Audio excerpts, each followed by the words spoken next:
Hello everyone, the Flying Scotsman here and welcome to this video.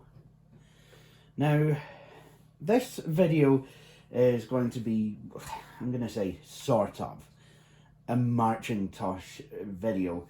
But I do actually have something planned that's actually more appropriate. But some of you are going to be thinking, well, what's Marchintosh? Well, a few of the better known YouTubers have gotten together, like they did for Septandy and December, to make videos about, to make Marchintosh, essentially, which is videos about everything to do with Apple Macs. So, initially, when I actually get into the content of this video, you'll probably be like, this is not anything to do with Macs, but people in the know, they would be like, they would probably be like, what are you doing? Yeah. I wanted to say they'd be like, but no, they'll probably be like, what the hell are you doing? Why the hell am I watching this? Anyway, so let's get started. So, we've got this package here, and like I said, we're going to unbox it. So this is what I think it is. This is a birthday present, a joint birthday present from a couple of my good friends, and yeah. So, first off, I didn't expect to get this. It's a protective case, and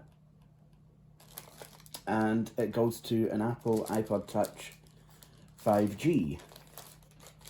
So, you might actually have an idea what this is going to be about. So, here we go.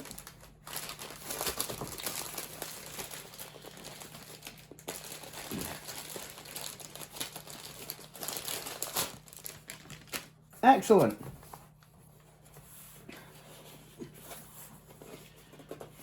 So I'm going to attempt to open this, and bits of paperwork. I'm not going to show those on camera.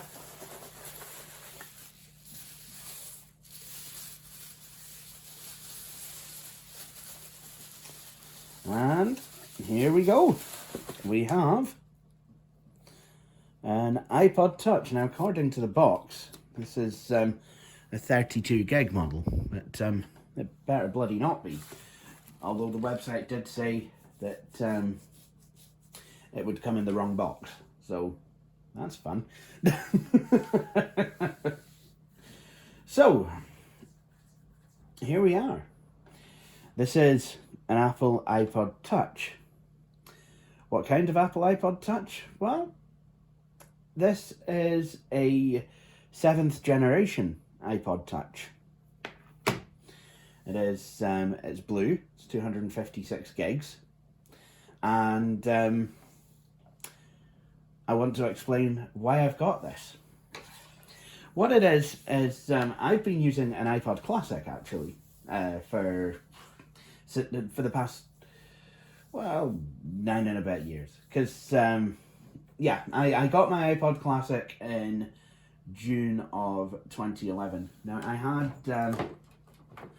I did actually have an iPod Touch back in 2010 through 2011, but I left it out somewhere, and when I came back, I'd foolishly left it somewhere, and when I came back, it had got stolen. So, yeah. Plus, so, I mean, at the time, I did have money, so I was just like, well, actually, I'm just going to get the iPod Classic, because I'd actually upgraded to a more modern smartphone than the one that I had, and the reason I've got the iPod Touch instead of just a normal MP3 player was because, you know, I wanted a smartphone with quite a big screen, but by the time you know, it had been stolen. I've got an HTC Sensation, so, or Desire HD. I got the Sensation a wee bit afterwards. So that wasn't a problem. So, yeah, I've just lost track of what I'm saying. So, yeah, that's I have had an iPod Touch before. So, but since July of 2011, I've been using an iPod Classic. You know, the iPod Classic, it's been absolutely fantastic. But the battery was starting to get a wee bit weak, so I thought, well, I'll get rid of it while I can still get a bit of cash for it. And I upgraded to a 128 gig iPod Touch, which, you know, a good friend of mine sold me. But it's the space isn't the best, and you know, the iOS version is quite old, so I decided I would like to get a 256 gig version of a more modern device. So here we are. So let's unbox it and see if I can power it on and see what's what. So this is a kind of a box an iPod Touch comes in.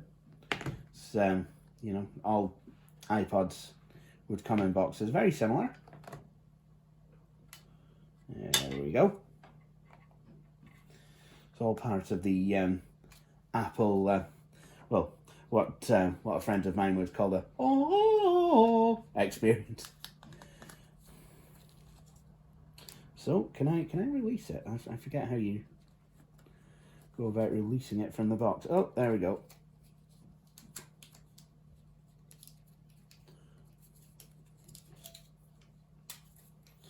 Done quite not bad of a job at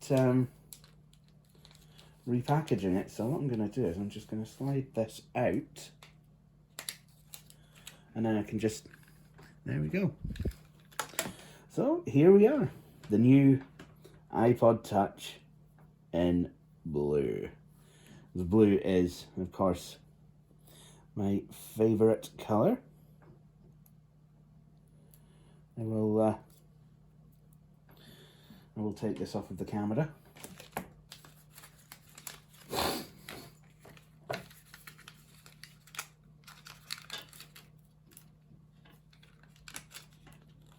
There we go. So this is supposed to be a 7th gen iPod Touch, and what we'll do is we'll just kind of put that to one side, and we'll see what else we get in the box. So this is instructions for how to set it up, you know, kind of plug a charger in. Comes with a few flashcards. Yeah, plug a charger in, just in many different languages. And then we have your Apple, I think they call these earpods. Nice.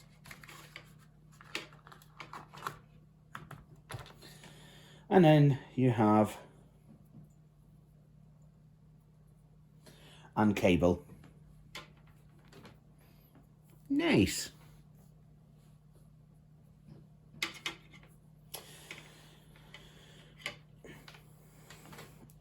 So yeah, I mean, obviously this, you probably have guessed, is not brand new, but who has 400 quid to spend on an MP3 player? Got this for 300.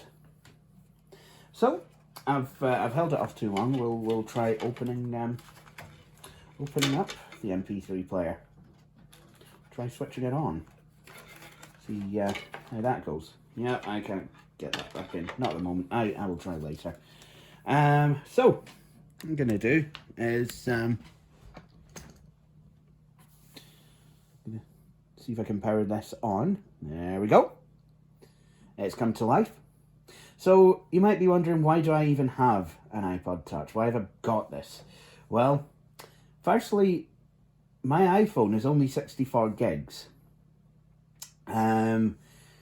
So I needed something that I could put all my music on. I still want to keep all my music offline on a device. You know, I mean, if I'm going somewhere and there's no internet, then, you know, I can't really stream my music, and I don't have enough space on my iPhone to do that.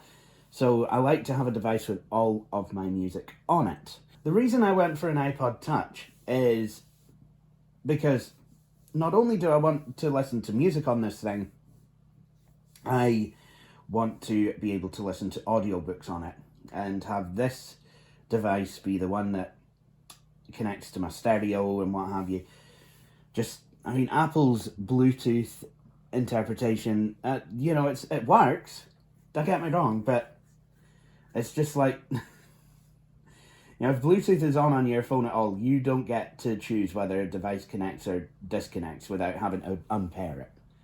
I mean, it will, like, you know, if I put my amp on, I've got a Tangent Amster BT down there, quite a nice setup. I put Bluetooth on an iOS device, connect it to that, it will literally death grip onto that until I tell it not to pair anymore. It just, you know what I mean? It's just, oh, mechty me. So it's kind of nice to have a player that's kind of dedicated to stuff like that. So, there you go. So I've switched this on. This has obviously been factory reset, so I've got the out-the-box experience. Going to ask me my language. English. Select your country or region. I can't wait until I'm able to select Scotland from this screen. Okay, so I've got a quick start. Bring your current iPod or iPhone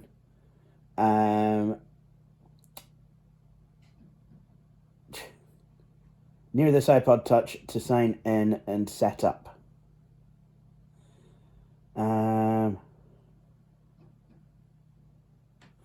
Right. Now, I could do that. That's quite interesting, because I probably did this with Izzy's iPhone. You know, shows that this must have some form of NFC or something. You know, I could bring Izzy's iPhone. Izzy's iPhone? Why would I do that? Because then I'd be signed in as Izzy. I could like, you know, bring my iPhone quite close, but I'm using that to film this video, and yeah, it's not gonna work, is it? I could bring my iPhone and just be like, you know, tap it to this, and then it just set it up. But I don't want it set up as my iPhone. I want it to be a different device. So I'm going to set this up manually. And now it's going to ask me to jump on a wireless network, so I will. So I'm just gonna do that.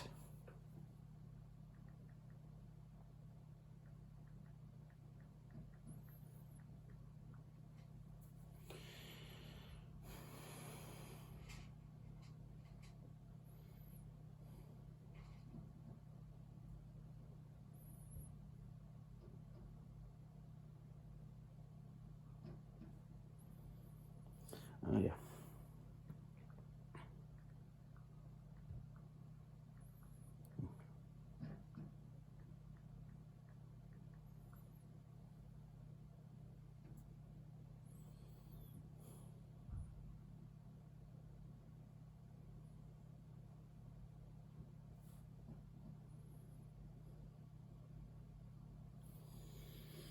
Okay, so now we are on.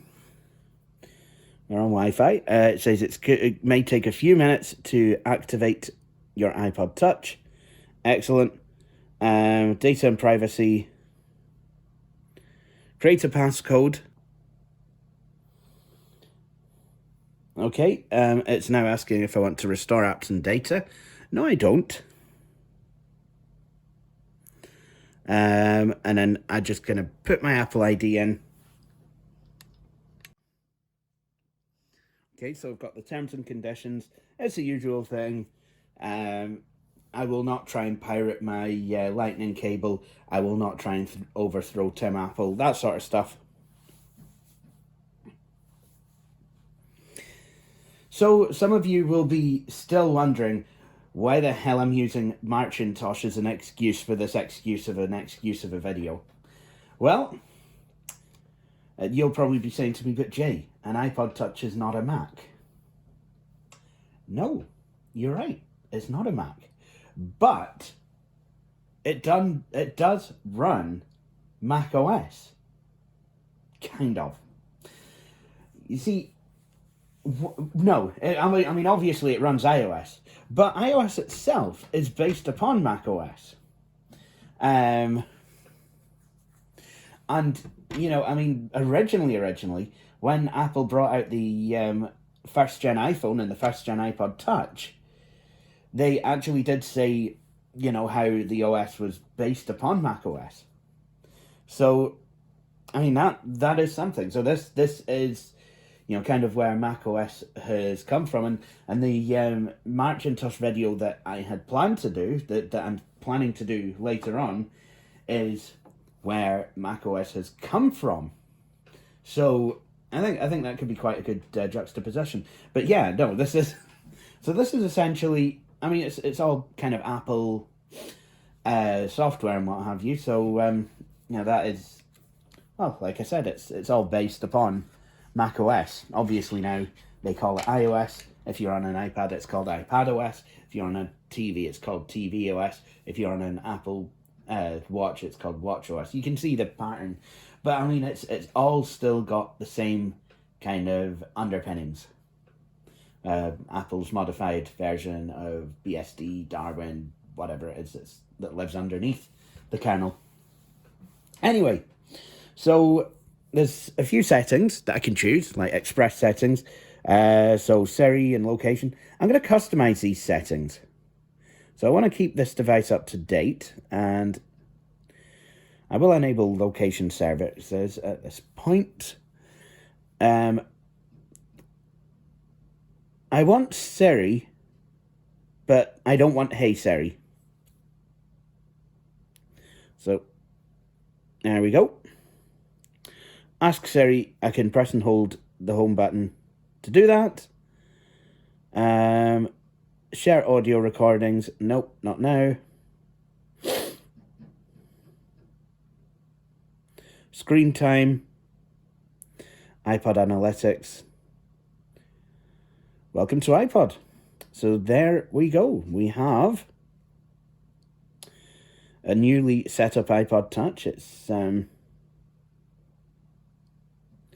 will you shut up? I do not want to set up Hey Siri. You just, no.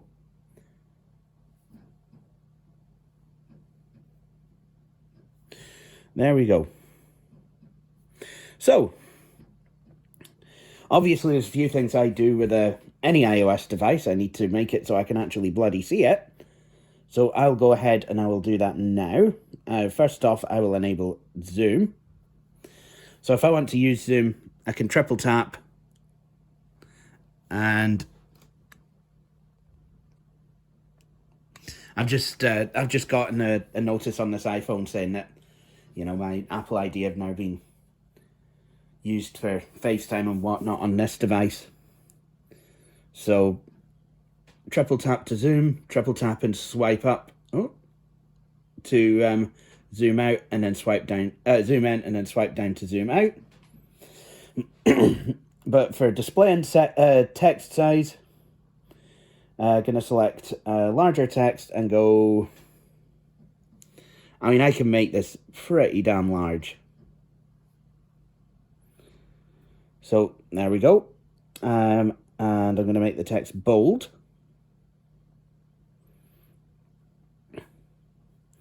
So it's better for me is this. On-off labels. And then I can reduce the white point if I wanted to. I will turn on night mode.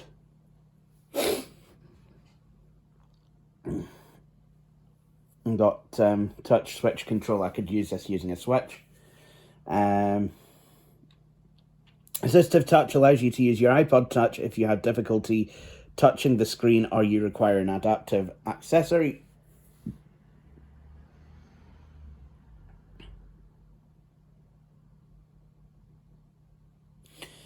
Haptic touch, press on the display using a different length of time to reveal content previews, actions, and contextual menus. So I can use that just to see how well I get on with the tap to hold. Touch accommodations. If you have trouble using the touch screen, adjust the following settings to change how the screen will respond to touch. So things like hold duration, ignore repeat, use label, use initial touch location, use final touch location.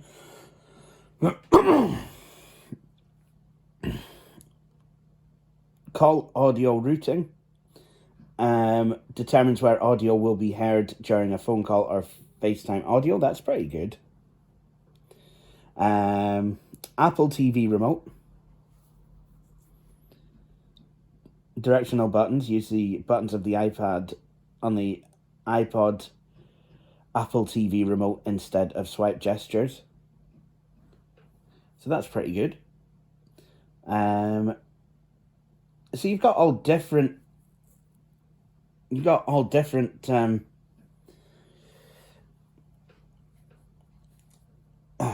James, what am I trying to say?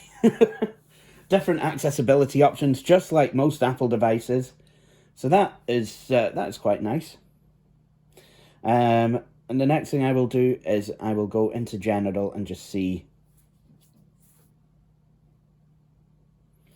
Yep, and that seems to be bang up to date, which I kind of like. So there you go. There you go. Now, I'm not going to bother setting up email on this because I don't need it, quite frankly.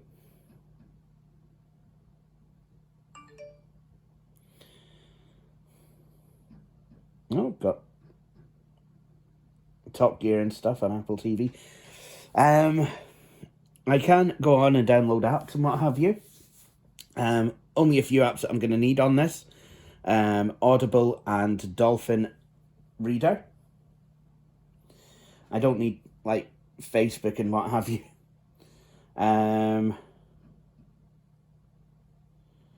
But I will take YouTube Music.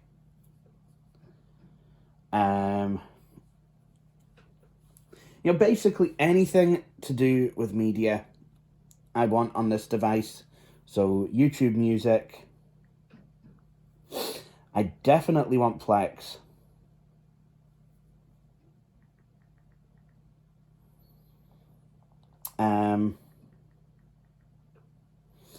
I want Audible.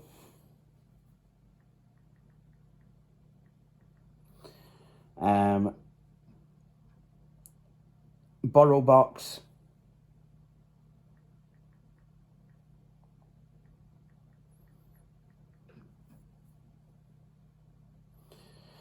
And Dolphin Easy Reader.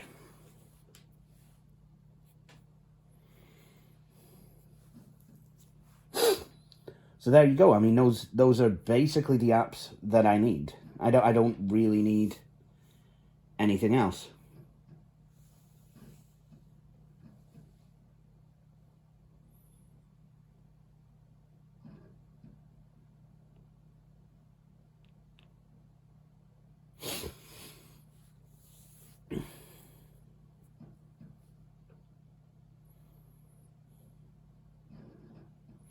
And if I installed VLC,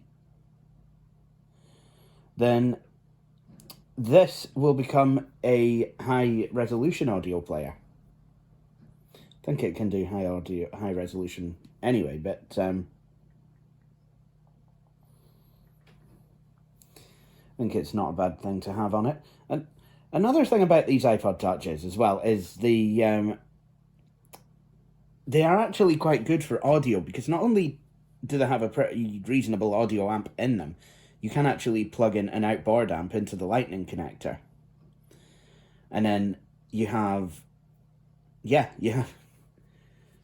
that, and you can get some really good sounds out of this thing. So it's very, very, very versatile.